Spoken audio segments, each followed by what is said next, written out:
안녕하세요. 자, 이현진의 우문현답. 오늘은 왕비의 공간 교태전에 관해서 이야기를 하려고 합니다. 자, 경복궁에 가시면 왕비의 침전으로 불리는 교태전이 있습니다.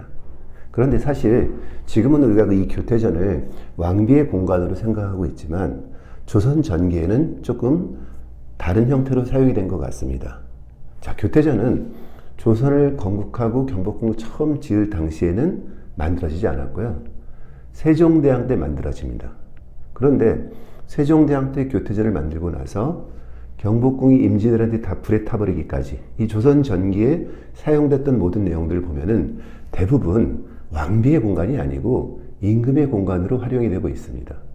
즉 임금이 본인과 가까운 신하들을 데려다가 회의를 하거나 또는 어떤 대화의 자리를 만들거나 혹은 술자리, 주연을 베풀거나 그러니까 다양한 형태로 임금의 공간으로 활용이 되고 있습니다.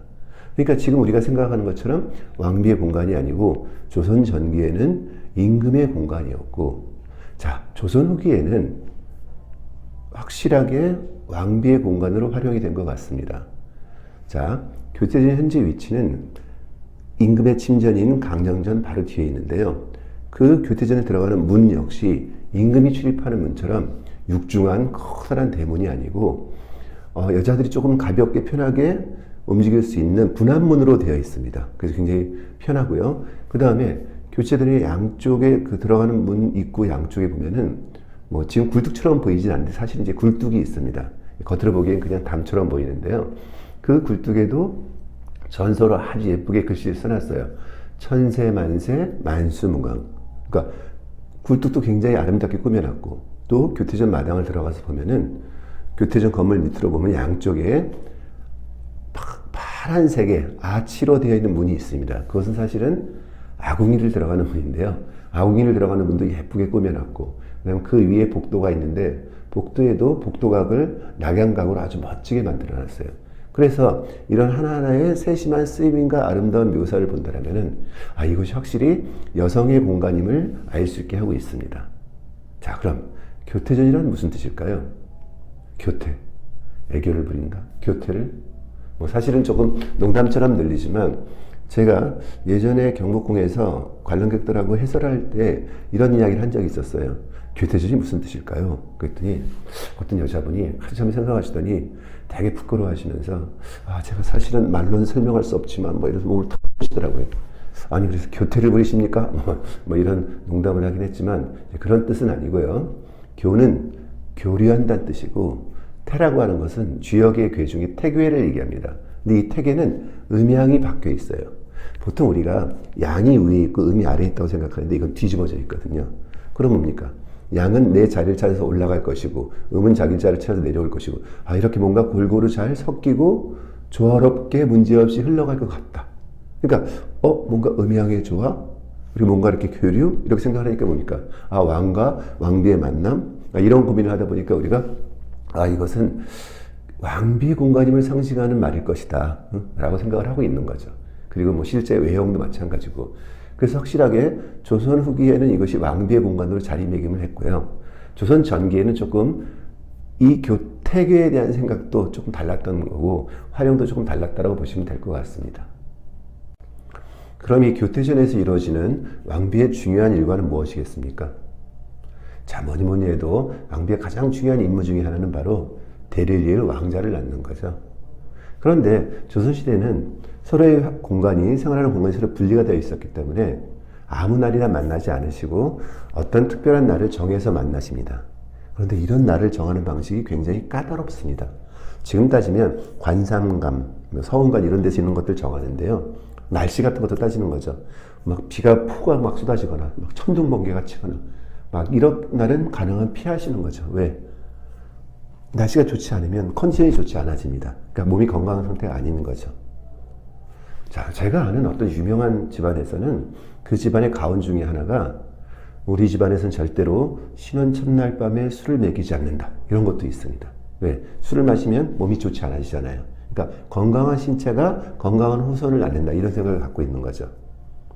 근데 우리 사실 살다 보면 그렇게 됩니까? 주변에 보시면은 술 먹는 바람에 인연이 돼서 결혼한 커플이 얼마나 많습니까? 자, 하지만 이제 왕실에서 이런 것도 굉장히 까다롭게 따지기도 하고요. 그 다음에 제사 같은 게 있으면 굉장히 경건하게 지내야 되겠죠. 그래서 제사 앞둔 날을 좀 피하시고. 그런데 왕실의 제사가 얼마나 많습니까? 또 뭡니까? 조실의 날짜에도 12간지가 있죠. 뱀날 피하시고 호랑이 날 피하시고. 그리고 또 원래 신체적으로도 못 만나는 날이 있는 거죠. 그러니까 생각보다 만나기가 쉽지 않습니다.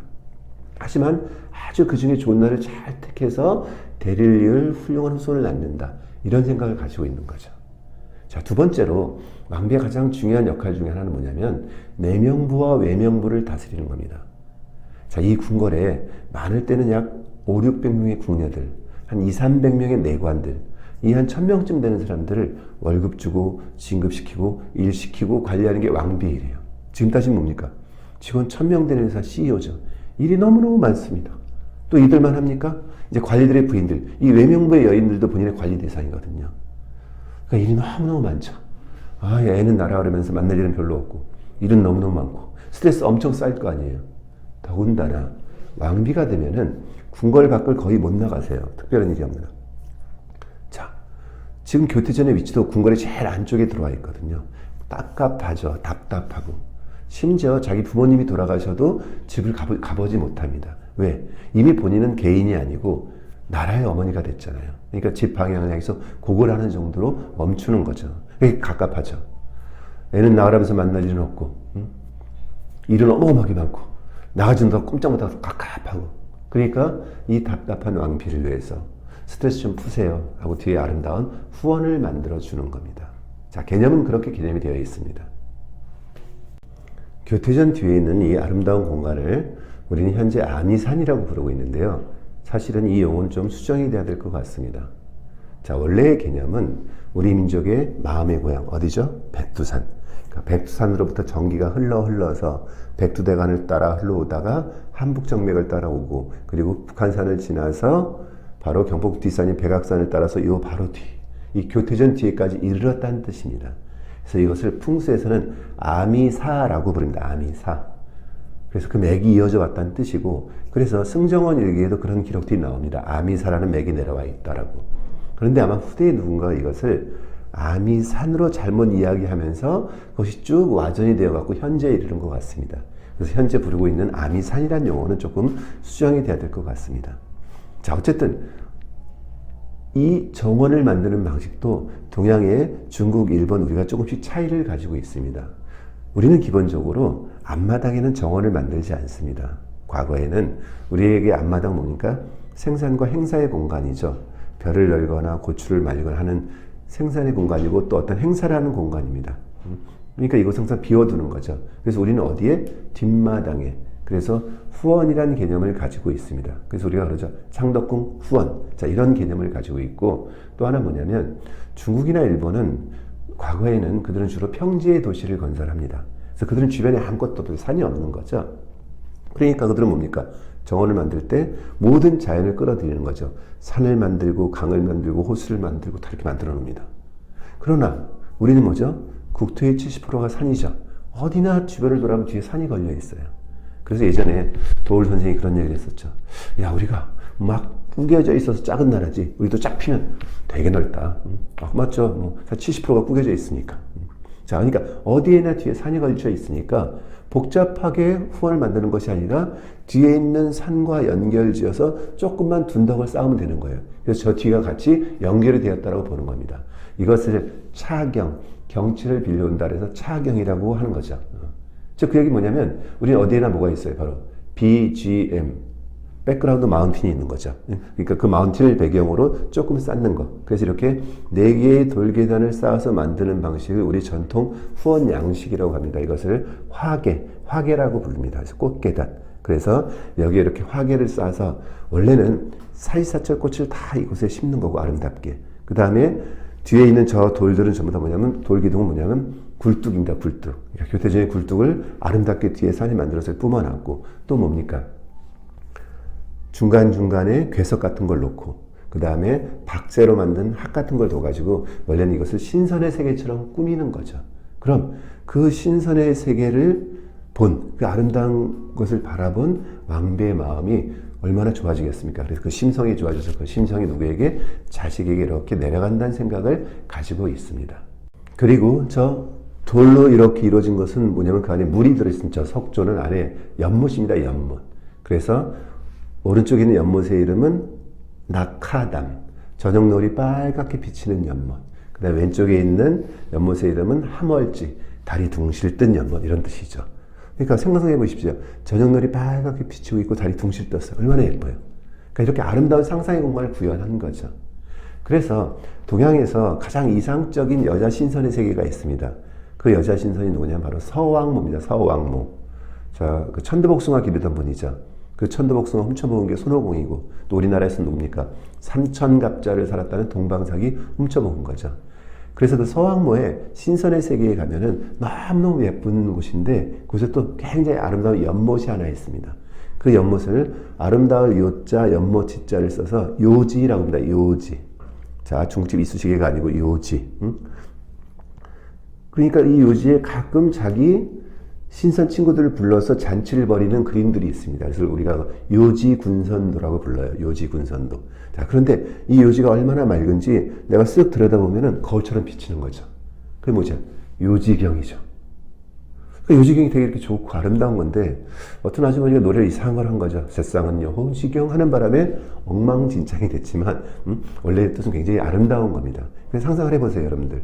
자, 그 높은 신선의 세계에 어느 날 그 요지에 낙하단 저녁노을이 빨갛게 비추고 있는데 거기에 달이 둥실 떴어요. 얼마나 아름답습니까? 이 아름다움을 왕비가 자꾸 보라는 뜻이죠. 그래서 보게 되면 심성이 좋아져갖고 쭉 내려간다는 뜻을 가지고 있습니다. 후손에게. 자, 그런데 어찌어쩌다 아이를 가졌어요. 이제 아이를 갖는 순간 왕실의 태교는 정말 괜히 애 가졌어 이럴 정도로 굉장히 어렵고 힘든 거죠.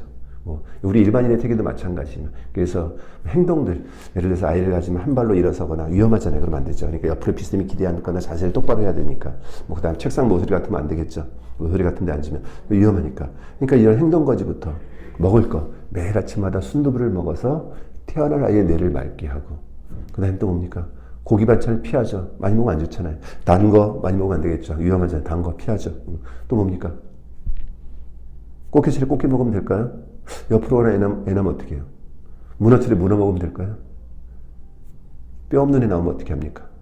뭐 사실은 이제 그런 뜻은 아니고, 이제 꽃게 같은 거 이제 가시 상처를 입힐 수가 있으니까 좀 조심하라는 뜻이고, 문어도 마찬가지죠. 빨판 같은 거 좀 사람을 해하게 할 수가 있으니까. 이런 어쨌든 이렇게 굉장히 까다롭게 이런 것들을 하는 거죠. 먹는 거. 그 다음에 또 뭡니까? 매일 좋은 이야기만 듣게 하고, 좋은 소리만 듣게 하고, 그 다음에 좋은 것만 보게 하고, 좋은 소리만 들려주고, 이런 모든 과정을 어마어마하게 하는 거죠. 그래서 이런 과정이 한 이제 7개월쯤 되면 나라의 모든 형벌을 멈춘다고 합니다. 왜? 혹시 어떤 놈이 원하니? 자, 그리고 나서 아이를 낳는데 그 아이들이 왕자면 나라에 그냥 큰 잔치가 벌어지고 죄인을 방면하고 큰 일들이 벌어지고, 딸을 낳으면 뭡니까? 뭐 조금 덜 하겠죠. 근데 사실은 이제 조선시대는 의술이 발달되지가 않아서 애 낳다가도 많이 죽습니다. 특히 왕비도 죽는 경우도 생기고. 그러니까 사실은 건강하게 아이를 낳아서 건강하게 기른다는 것 자체가 굉장히 중요한 일인 거죠. 자, 그런 의미로서 이 아름다운 시설공간을 꾸몄는데, 현재 이곳은 미완성입니다. 자, 왜 미완성일까요? 저 굴뚝에서 연기가 나고 있지 않기 때문이죠. 자, 실제로 굴뚝을 활용을 해야지만 이렇게 깊은 아름다운 깊은 산 속에 구름이 깔리듯이 저 연기가 쫙 내려올 때의 모습, 그 모습을 떠올려 본다면 그것이 진짜 이것이 아름다운 신선의 세계로 꾸며지는 거겠죠. 근데 뭐 지금 우리가 이것을 부를 때거나 하지 않으니까 그냥 좀 아쉬운 형태로 2% 부족한 형태로 왕비의 후원이 되고 있습니다. 자, 어쨌거나 이 후원의 영역을 보고, 그 다음에 문, 복도, 그 다음에 이 전체적인 설계한, 아름답게 설계한 이 공간, 이 교태전을 본다면, 이것이 조선 후기에는 확실히 이것이 여인의 공간이구나 하는 생각을 우리가 갖게 하고 있습니다. 자, 교태전, 왕비의 침전. 이제 이해가 가셨나요? 자, 다음번에는 궁궐의 다른 공간, 경복궁 안에 있는 다른 공간에 대해서 이야기를 한번 해보도록 하겠습니다.